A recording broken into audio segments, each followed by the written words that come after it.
പരീക്ഷാ ഫലം റദ്ദാക്കി എന്നുള്ള വിവരമാണ് പുറത്തേക്ക് വരുന്നത്. എഞ്ചിനീയറിംഗ് പ്രവേശനത്തിനുള്ള കീം ഫലം റദ്ദാക്കിയിരിക്കുന്നു ഹൈക്കോടതി. വിവരങ്ങളുമായി ഇപ്പോൾ ഷപ്നയാണ് ചേരുന്നത് ലീഗൽ ഡെസ്കിൽ നിന്ന്. ഷപ്ന, കീം ഫലം റദ്ദാക്കുന്നതിലേക്ക് കാര്യങ്ങൾ എത്തിയത് എങ്ങനെയാണ്? CBSE സിലബസ് വിദ്യാർത്ഥികളെ ദോഷകരമായി ബാധിക്കും എന്ന് ചൂണ്ടിക്കാട്ടി ഹർജിയുണ്ടായിരുന്നു. ഈ ഹർജിയിലാണോ ഇപ്പോൾ നടപടി?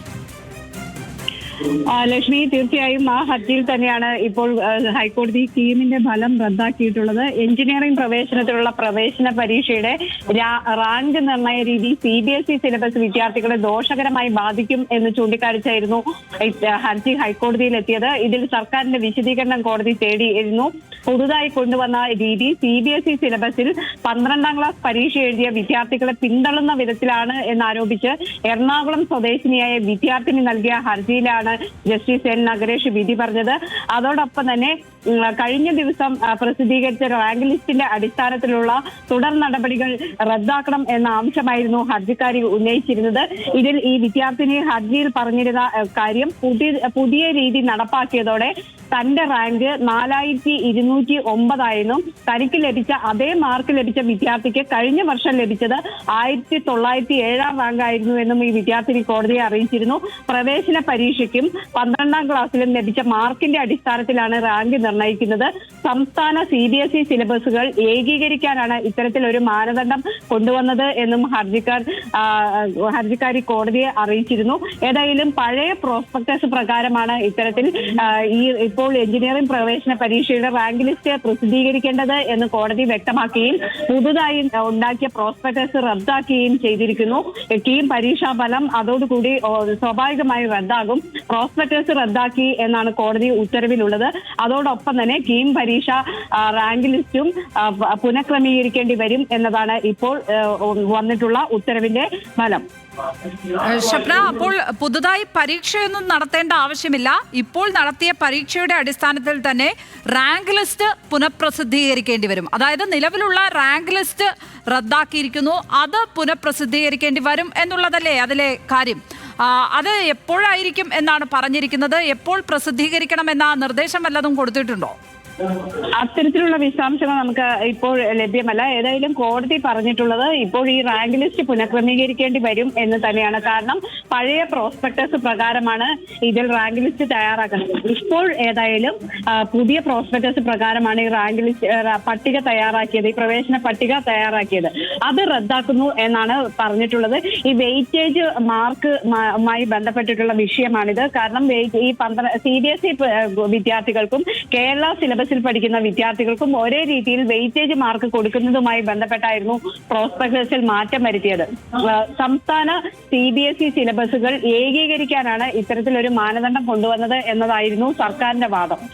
എന്നാൽ ഈ പ്രവേശന പരീക്ഷയ്ക്കും 12ാം ക്ലാസ്സിൽ ലഭിച്ച മാർക്കിന്റെ അടിസ്ഥാനത്തിലാണ് റാങ്ക് നിർണ്ണയിക്കുന്നത്. കീം എക്സാമിന്റെ മാർക്കും അതോടൊപ്പം തന്നെ 12ാം ക്ലാസ്സിൽ ലഭിച്ച മാർക്കിന്റെ അടിസ്ഥാനത്തിൽ. അപ്പോൾ കേരള സിലബസിൽ പഠിച്ച വിദ്യാർത്ഥികൾക്കും CBSE വിദ്യാർത്ഥികൾക്കും മാർക്ക് ലഭിക്കുന്നതുമായി ബന്ധപ്പെട്ട് വലിയ അന്തരം വരും ഈ 12ാം ക്ലാസ്സിലെ മാർക്ക് സംബന്ധിച്ച്. അത്തരത്തിൽ മാർക്ക് സംബന്ധിച്ച് വെയിറ്റേജ് മാർക്ക് പരിഗണിക്കുമ്പോൾ CBSE കുട്ടികൾക്ക് അർഹിക്കുന്ന റാങ്ക് കിട്ടുന്നില്ല എന്നതായിരുന്നു CBSEക്കാരുടെ പരാതി. ഈ കേരള സിലബസിൽ പഠിച്ച വിദ്യാർത്ഥികൾക്ക് കൂടുതൽ റാങ്കിലേക്ക് പോകും. ഈ വിദ്യാർത്ഥിനി തന്നെ, എറണാകുളം സ്വദേശിനിയായ വിദ്യാർത്ഥിനി തന്നെ പറഞ്ഞിരുന്നത് അവർക്ക് പുതിയ രീതി നടപ്പാക്കുമ്പോൾ തന്റെ റാങ്ക് 4209 തനിക്ക് ലഭിച്ച അതേ മാർക്ക് ലഭിച്ച വിദ്യാർത്ഥിക്ക് കഴിഞ്ഞ വർഷം 1907 റാങ്ക് ലഭിച്ചിരുന്നു. ഈ പ്രാവശ്യം പ്രോസ്പെക്ടസിൽ വന്ന മാറ്റം മൂലമാണ് ഇത്തരത്തിൽ തന്റെ റാങ്ക് ഒരുപാട് പിന്നോട്ട് പോയത് എന്ന് ഈ വിദ്യാർത്ഥിനി കോടതിയെ അറിയിച്ചിരുന്നു. ഇപ്പോഴേതായാലും ഇതിന്റെ അടിസ്ഥാനത്തിലാണ് ഇപ്പോൾ ഈ കോടതി ഉത്തരവ് ഉണ്ടായിട്ടുള്ളത്. CBSE വിദ്യാർത്ഥികളുടെ മാർക്ക് ഏകീകരണവുമാണ്, അല്ലെങ്കിൽ CBSEയും സംസ്ഥാന മാർക്ക് ഏകീകരിക്കാനാണ് ഇത്തരം ഒരു മാനദണ്ഡം കൊണ്ടുവന്നത്. പക്ഷേ ഇപ്പോൾ കോടതി ഉത്തരവ് പ്രകാരം ഇനിയിപ്പോൾ ഈ റാങ്ക് ലിസ്റ്റ് പുനഃക്രമീകരിക്കണം എന്നാണ് നിർദ്ദേശം.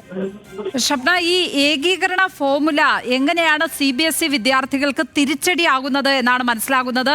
ഈ കുട്ടിയുടെ അഭിഭാഷകൻ കോടതിയിൽ ഏത് തരത്തിലാണ് ഇത് വാദിച്ച് വിജയിച്ചിരിക്കുന്നത്? ഇതിപ്പോ ഈ CBSE വിദ്യാർത്ഥികളെ സംബന്ധിച്ച് ഈ മാർക്ക്, അതായത് +2 കിട്ടുന്ന മാർക്കുമായി ബന്ധപ്പെട്ടാണ് ഇപ്പോൾ ഈ പ്രവേശന പരീക്ഷയുടെ റാങ്ക് ലിസ്റ്റ്, പ്രവേശന പരീക്ഷയ്ക്ക് ലഭിച്ച മാർക്കും അതോടൊപ്പം തന്നെ 12ാം ക്ലാസ്സിൽ ലഭിച്ച മാർക്കിന്റെയും അടിസ്ഥാനത്തിലാണ് റാങ്ക് നിർണ്ണയിക്കുന്നത്. അത്തരത്തിൽ റാങ്ക് നിർണ്ണയിക്കുമ്പോൾ ഈ CBSE വിദ്യാർത്ഥിക്ക് ലഭിക്കുന്ന മാർക്കും കേരള സിലബസിൽ പഠിച്ച വിദ്യാർത്ഥിക്ക് ലഭിച്ച മാർക്കും തമ്മിൽ വലിയ അന്തരമുണ്ടാകും. ഈ 2 മാർക്ക്, പ്രവേശന പരീക്ഷയ്ക്കുള്ള മാർക്ക് ഏകദേശം ഒന്നാണെങ്കിൽ പോലും 12ാം ക്ലാസ്സിൽ ലഭിച്ച മാർക്ക് വലിയ വ്യത്യാസം വരും. അങ്ങനെ റാങ്ക് ലിസ്റ്റ് നിർണ്ണയിക്കുമ്പോൾ സാധാരണഗതിയിൽ ഈ കേരള സിലബസിൽ പഠിച്ച വിദ്യാർത്ഥികൾക്ക് അവർ പിന്നോട്ട് പോകുന്ന അവസ്ഥയിലേക്ക്, അല്ലെങ്കിൽ മാർക്ക് ഈ 12ാം ക്ലാസ്സിൽ ലഭിച്ച മാർക്കിന്റെ അടിസ്ഥാനത്തിൽ ഇത്തരത്തിൽ റാങ്ക് ലിസ്റ്റ് ഇടുമ്പോൾ ആ രീതിയിൽ അവർക്ക് ബുദ്ധിമുട്ടുണ്ടാകും. ഏതായാലും CBSE വിദ്യാർത്ഥികളെ സംബന്ധിച്ച് CBSE വിദ്യാർത്ഥികൾക്ക് ഈ മാറ്റം വരുത്തിയ, ഇത്തരത്തിൽ മാറ്റം വരുത്തിയത് തെറ്റാണ് എന്നിപ്പോൾ കോടതി പറഞ്ഞിരിക്കുന്നു. ഏതായാലും പഴയ പ്രോസ്പെക്ടസ് പ്രകാരമാണ് ഈ രീതിയിൽ മാറ്റം വരുത്തേണ്ടത്, ഈ റാങ്ക് ലിസ്റ്റ് പട്ടിക തയ്യാറാക്കേണ്ടത് എന്നാണ് കോടതി പറഞ്ഞത്. പുതിയ പ്രോസ്പെക്ടസ് പ്രകാരം റാങ്ക് ലിസ്റ്റ് നിർണയിച്ച രീതി തെറ്റാണ്, അത് റദ്ദാക്കുന്നു എന്നാണ് കോടതി ഉത്തരവ്. ഷബ്ന, ഈ കേസിൽ ആരൊക്കെ കക്ഷികളായിരുന്നു? അവർ പ്രവേശന പരീക്ഷാ കമ്മീഷണർ അടക്കം കക്ഷികളായിരുന്നോ? എന്താണ് ലഭിക്കുന്ന വിവരങ്ങൾ? ലക്ഷ്മി, തീർച്ചയായും. കാരണം ഈ കേസുമായി ബന്ധപ്പെട്ട് ഇതിലെ എൻട്രൻസ് എഞ്ചിനീയറിംഗ് പ്രവേശന പരീക്ഷ കൺട്രോളർ ഉൾപ്പെടെയുള്ളവർ എതിർകക്ഷികളായിരുന്നു. ഇവർ പറഞ്ഞിരുന്ന ഒറ്റ കാര്യം, സംസ്ഥാന സർക്കാരിന്റെ ഭാഗമായിട്ട് അഭിഭാഷകർ അറിയിച്ചിരുന്ന കാര്യവും സംസ്ഥാന വിദ്യാർത്ഥികളെയും, സംസ്ഥാന സിലബസിൽ അല്ലെങ്കിൽ കേരള സിലബസിൽ പഠിച്ച വിദ്യാർത്ഥികളെയും CBSE പഠിച്ച വിദ്യാർത്ഥികളെയും ഇവരുടെ ഒരു ഏകീകരണ മാനദണ്ഡമാണ് കൊണ്ടുവന്നത്. ഒരേ രീതിയിൽ ഇവരെ ഏകീകരിക്കുക എന്ന മാനദണ്ഡമായിരുന്നു. അതാണ് ഇത്തരത്തിൽ ഒരു മാറ്റം കൊണ്ടുവന്നത് എന്നാണ് പറഞ്ഞത്.